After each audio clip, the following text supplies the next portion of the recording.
Hovering over the Deepwater Horizon site where BP is going in for the static kill, the Gulf of Mexico looks nothing like it did at the start of the crisis. The water is blue in almost every direction, with a few exceptions. Coast Guard chopper pilot Lieutenant Bill Andrews spots a few patches of oil. The brown down there, some little spots of oil.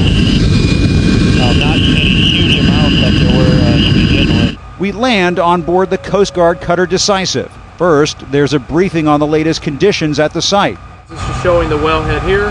Then we meet the cutter's captain, Terry Jordan, one of two women in charge of this ship, something we're told you don't see every day in the Coast Guard. It seems like activity has picked up in the last 24 hours.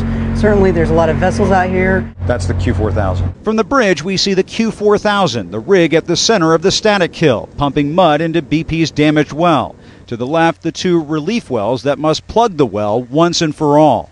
This is as close as the cutter Decisive has been to the scene, and the crew here says this is the most consolidated they've seen these vessels in weeks, a sign that this operation has reached a critical stage.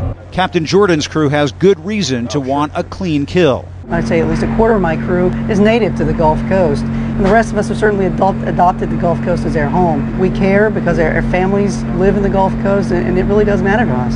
You guys are crossing your fingers too. Absolutely, sir. Down on the water in this small rescue boat, New Orleans native Kevin Burns is quick to point out the Gulf Coast can take a punch.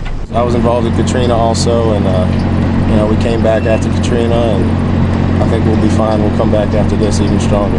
Captain Jordan is also hopeful. After circling this site for the last 2 weeks, she has yet to see any of those massive pools of brown crude.